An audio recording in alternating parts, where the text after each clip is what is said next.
안녕하세요, 나무소리입니다. 이번 시간에는 인터페이스를 어떻게 활용하는지 그 활용 방법에 대해서 몇 가지 보도록 하겠습니다.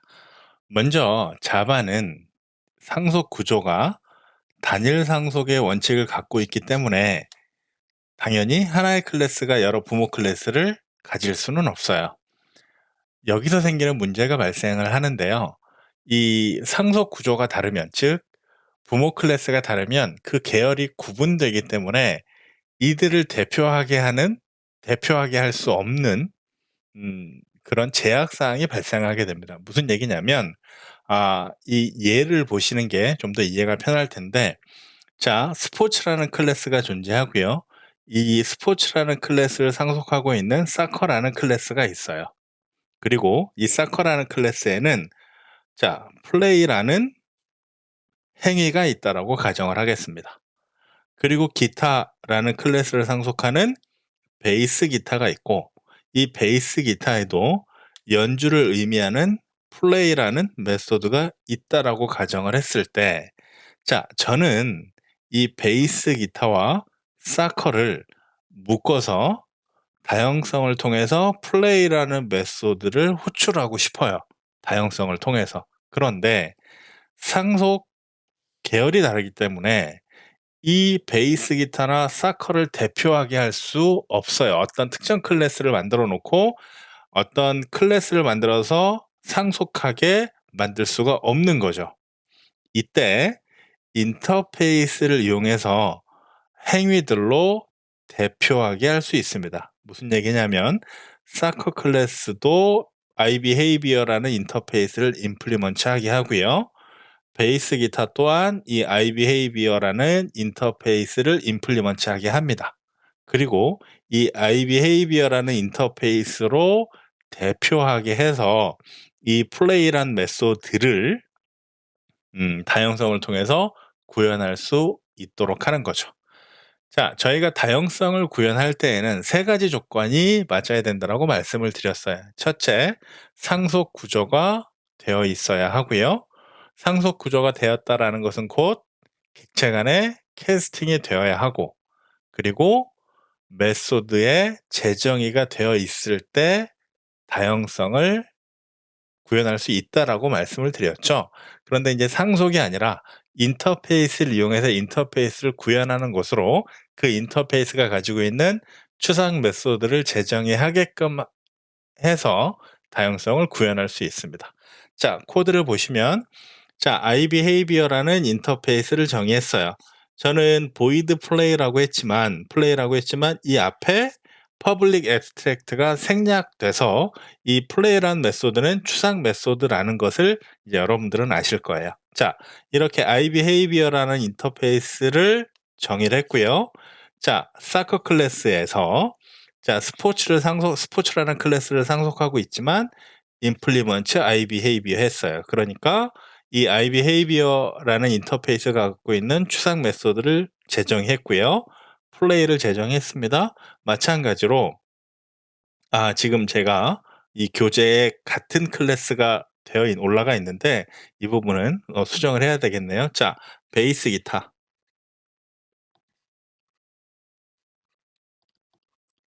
될 거고요. 자, 익스텐즈는 기타가 되겠죠. 그리고 implement iBehavior가 될 거예요. 이 부분은 바꿔서 보시면 됩니다. 자, 사커라는 클래스는 베이스 기타로 바꾸고 익스텐즈 스포츠는 기타로 바꾸면 자, 동일합니다. 그리고 iBehavior 인터페이스를 상속하는 건 이 임플리먼트 한 건 동일하니까요. 자, 플레이란 메소드를 이렇게 재정의를 했어요. 자, 이렇게 만든 베이스 기타 그리고 사커를 가지고 자, 인터페이스 어시스트라는 클래스에서 메인 메소드를 만들었고요. 그리고 플레이라는 스태틱 메소드를 만들었어요. 만든 다음에 자, 이 플레이라는 메소드를 호출하면서 어떻게 했어요? 사커 객체를 만들어서 파라미터로 보냈고요. 베이스 기타라는 클래스를 인스턴스를 만들어서 보냈어요. 그리고 받는 걸 보니까 iBehavior로 받았죠. 이렇다라는 것은 곧 코드가 어떻게 되는 거냐면, 자, 사커를 기준으로 보자면, 자, iBehavior, 죄송합니다. iBehavior, 자, ib는 new soccer가 가능하다라는 거죠. 그러니까 대입 연산자를 기준으로 왼쪽의 타입과 오른쪽의 타입이 달라요. 실제로 인스턴스를 만드는 건 다릅니다. 그렇다라는 것은 인터페이스와 클래스의 관계에서도 어떻게 돼요? 업캐스팅, 다운캐스팅이 된다라는 얘기죠. 그러니까 이게 가능하기 때문에 지금 보시는 것처럼 똑같이 이 ib라는 iBehavior 타입의 레퍼런스 변수를 가지고 플레이를 호출했을 때 이 인터페이스를 임플리먼트하고 있는 클래스의 플레이라는 메소드들이 호출이 되는 거예요. 그러면 여기도 playing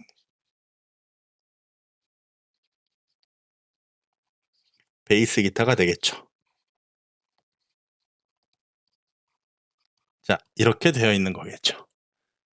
이렇게 이해하시면 돼요. 그러니까 전혀 다른 계열의 클래스들 간에도 우리가 인터페이스를 같이 구현하고 있다면, 임플리먼트하고 있다면 해당 인터페이스를 가지고 대표성을 갖게 해서 다양성을 구현하게 할 수 있다. 이렇게 보시면 되겠습니다. 자, 저희가 교재의 내용이 조금 잘못돼서 그 부분이 조금 아쉽긴 한데요. 일단 이렇게 정리를 하시고요. 인터페이스를 활용하는 또 다른 방법, 또 중요한 이 또 다른 활용 방법에 대해서 보겠습니다. 다음으로 보실 내용은 이 인터페이스의 활용 방법 중에 클래스들 간의 관계에 대한 내용인데요. 우리가 만드는 자바 프로그램, 하나의 프로그램은 여러 개의 클래스들이 서로 관계를 형성하게 되고, 어, 그 클래스들 간에 서로 관계를 통해서 어떤 기능들이 수행이 될 거예요. 그러니까 굉장히 많은 클래스들이 서로 협업을 통해서 어떤 기능들을 수행하게 될 텐데, 자, 이 클래스들의 관계들을 잘 구성하는 게 무엇보다 중요해지게 됩니다. 그런데 여기서 주의해야 될 것이 있는데, 그 중에 하나가 클래스들 간의 관계를 구성할 때 밀접하게, 아주 가깝게 구성하게 되면 하나의 클래스에서 변경이 일어났을 경우에 다른 많은 클래스의 영향을 받게 돼요. 이걸 타이트한 커플링이라고 해요. 그러니까 관계가 굉장히 밀접해서 어느 하나의 클래스가 변경이 되면 그 클래스에 밀접한 연관이 있는 다른 클래스들이 줄줄이 영향을 받게 되는 거죠. 그러니까 클래스를 구분해 놨지만 거의 하나의 클래스인 것처럼 하나 바꾸면 또 하나 바꾸고 또 하나 바꾸고 하는 작업들이 생길 수밖에 없는 거예요. 자, 그래서 클래스 간의 관계를 구성할 때 그 관계를 느슨하게 관리하는 것이 중요하고요. 이렇게 느슨하게 관리하는 것을 이 루즈 커플링이라고 합니다. 그래서 클래스 간의 관계를 느슨하게 하려고 하는데, 그때 그 관계를 느슨하게 구성할 수 있도록 도와주는 게 인터페이스예요. 자, 한 가지 예를 제가 들어 놨는데요.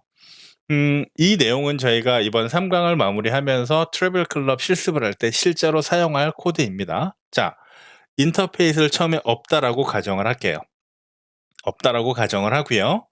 자, 트래블 클럽 서비스 로직이라는 클래스가, 자, 트래블 클럽 맵 스토어라는 클래스를 바로 알게 되면 이 둘의 관계는 조금 더 가깝게 됩니다. 그래서 예를 들어서 이 클래스를 변경하게 된다라면, 예를 들어서 다른 클래스로 바꾼다거나 아니면 어떤 뭐 특정 내용이 바뀌거나, 내용이 바뀌는 부분은 조금 다를 수 있는데, 제가 이 해당 클래스를 다른 클래스로 바꾼다라고 가정을 했을 때, 뭐 트래블 클럽 맵 스토어가 아니라 예를 들어서 뭐 데이터베이스 스토어 뭐 이런 것으로 변경을 했을 때, 당연히 트래블 클럽 서비스 로직은 이 해당 클래스를 알고 있기 때문에 영향을 받을 수밖에 없어요.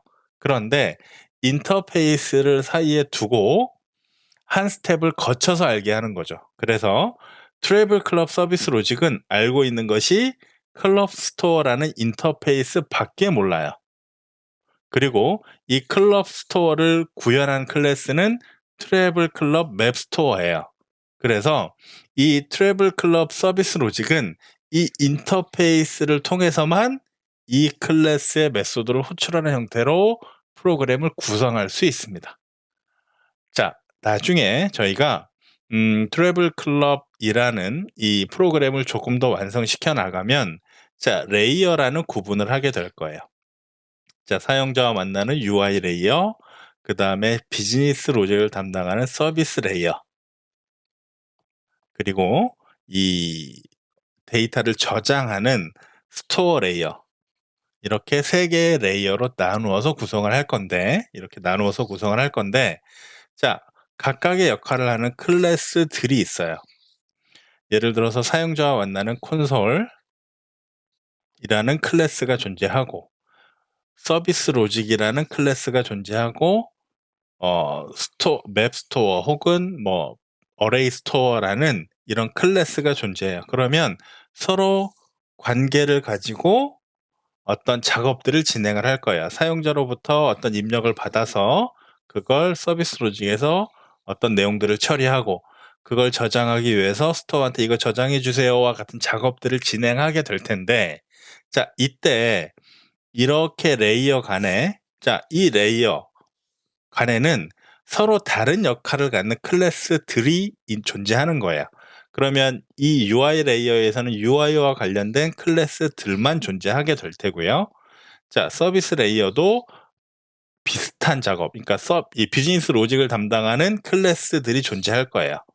데이터를 저장만 하는 역할을 갖는 클래스들이 스토어에 존재하게 될 거고요. 그러면 각각의 클래스들의 관계를 가질 텐데, 중요한 것은 이 사이에 인터페이스를 두게 해서 각각의 레이어 간의 클래스들의 관계를 루즐리하게 한 다리 건너서 알게끔 하는 형태로 만들게 됩니다.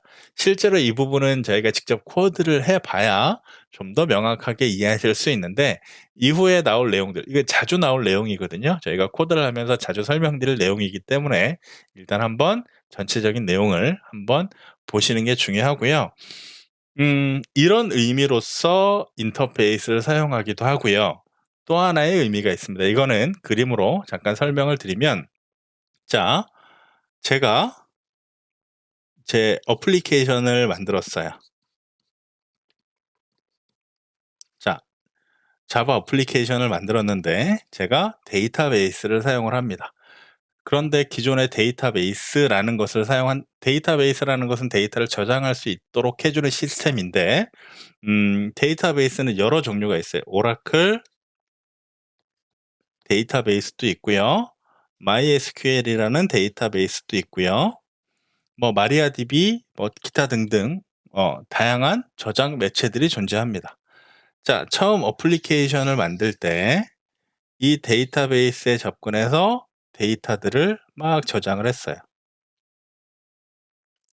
오라클이란 데이터베이스를 이용해서 이 데이터들을 관리를 했습니다. 그런데 어떤 상황이 돼서 이렇게 MySQL로 변경을 하게 됐어요. 그런데 실제 내 어플리케이션은 완성이 되어 있는 상태에서 이렇게 데이터베이스만 변경이 되는 거죠. 그랬을 때 MySQL에 접근하기 위해서 제가 프로그램을 변경해야 됩니다. 자, 그래서 이 부분을 자바에서는 어떻게 처리하냐면, 특정 인터페이스가 존재합니다. 인터페이스가 존재하는데 물론 접속하는 방법에 따라서 조금 다른데, 예를 들어서 제가 자바 데이터베이스 커넥티비티라는 인터페이스 그룹이 있어요. 자, 이 해당 어플리케이션은 개발하는 저희 입장에서는 이 인터페이스를 기준으로만 코드를 작성을 해요. 저희는 뒤에 사용하는 데이터베이스는 잘 모르겠고, 이 인터페이스 기준으로만 데이터를 읽고 쓰고 뭐 하는 작업들을 인터페이스 기준으로 봐요. 작업을 합니다. 그리고 각각의 데이터베이스 제조사, 벤더사들은 이 인터페이스를 구현한 클래스들을 만들어요. 이 인터페이스를 구현한 구현 클래스들을 만듭니다. 각각 데이터를 읽고 쓰고 하는 방식이 다를 텐데, 자, 그런 것들을 각자의 벤더사에 맞게 이 인터페이스를 기준으로 클래스들을 만들어요. 그래서 우리가 만약에 오라클이란 데이터베이스를 쓰다가 MySQL이라는 이 데이터베이스를 쓰려고 한다면 기존에 쓰고 있던 오라클에서 제공하던 이 클래스 라이브러리들을 요걸로만 MySQL로 바꾸고 일부 설정만 바꾸면 코드에선 전혀 문제가 없는 변경이 가능합니다. 이게 스펙으로서의 인터페이스의 역할인데요. 우리 쉽게 생각하시면 이렇게 이해하시면 돼요. 저희가 어떤 특정 컴퓨터 본체를 가지고 있어요. 뭐 예를 들어서 맥 노트북이 될 수도 있고요. 어떤 노트북을 가지고 있는데 이 노트북은 삼성 모니터도 꽂을 수 있고 LG 모니터도 꽂을 수 있어요. 어떤 모니터든지 다양하게 어떤 제조사의 모니터도 다 사용할 수 있어요. 중요한 것은 각각의 모니터가 인터페이스를 맞췄을 때, 여기서 말씀드린 인터페이스는 만약에 그 연결이 이 HDMI냐 아니면 뭐 USB-C 타입이냐라는 그 연결하는 부분만 삼성이든 LG든 제조사들이 동일하게 맞춘다면 어떤 모니터를 바꿔 껴도 동일하게 사용할 수 있는 거죠. 그걸 인터페이스를 맞추는 건데요. 실제로 우리가 코드상에서도 이런 인터페이스를 통해서 각각의 데이터베이스 벤더사들이 이 제공되는 인터페이스에 맞추면 우리 프로그램에서는 어떤 데이터베이스도 손쉽게 변경해서 사용할 수가 있게 되는 거죠. 이렇게 인터페이스가 활용되기도 합니다. 따라서 이 인터페이스라는 것은 프로그램을 하다 보면 기존에 제공되어지는 다양한 인터페이스들을 자바에서 제공하는 인터페이스를 사용하기도 하고요. 우리가 만들어서 쓰기도 하고요. 여러 가지 형태로 사용이 됩니다. 그래서 반드시 알고 계셔야 되는 부분이고, 우리가 앞서 클론 메소드를 통해서 잠깐 봤던 인터페이스가 있어요. 그게 클로너블이라는 인터페이스였죠. 이 클로너블이라는 인터페이스, 이 인터페이스는 퍼블릭 인터페이스 클로너블 하고요. 아무 내용이 없어요. 아무런 추상 메소드도 없고 디폴트 메소드도 없고 아무 메소드도 없어요. 자, 이런 인터페이스가 자바 API, 자바 라이브러리에 종종 존재하는데요. 클로너블 인터페이스도 그렇고요. 시리얼라이저블이라는 인터페이스도 있는데 아무 내용이 없어요. 이 인터페이스는 특정 클래스가 임플리먼트하면 클로너블이라고 이 인터페이스를 임플리먼트하면 아무런 추상 메소드도 정의하고 있지 않기 때문에 여기서 어떤 특정 메소드를 재정의할 필요는 없지만 이 인터페이스를 확인하는 것을 통해서 이 A라는 클래스가 복제가 가능한 클론 메소드가 제정이 되었다라는 것을 명시해 주는 인터페이스예요. 이런 걸 마커 인터페이스라고 합니다. 이 클래스는 무엇을 할 수 있는 클래스다라고 마킹한다라는 개념이에요. 이런 인터페이스로도 활용되기도 합니다. 자, 그래서 인터페이스에 대한 내용들을 지난 강의, 이번 강의를 쭉 봤는데요. 그리고 인터페이스를 어떻게 활용하는지, 인터페이스의 구성 요소는 어떤 것들이 있는지를 살펴봤는데요. 실제로 앞으로 저희가 실습들을 진행하면서 이 인터페이스가 어떻게 활용되는지를 좀 더 자세히 보실 거고요. 자바를 배우고 이제 프레임워크들을 배우게 되면 좀 더 빈번하게 사용이 될 거예요. 그래서 인터페이스의 기본적인 내용들은 꼭 알고 계셔야 된다라는 말씀을 먼저 드리고요. 다음 시간에는 저희가 배열에 대해서 간단하게 배울 거예요. 이 배열을 왜 배우냐면 우리가 이 트래블 클럽 가지고 실습을 진행할 텐데 그 실습에서 배열을 사용하거든요. 그래서 자바의 배열에 대해서 다음 시간에는 간단하게 살펴보는 시간을 갖도록 하겠습니다. 자, 이번 강의는 여기서 마치도록 하겠습니다. 감사합니다.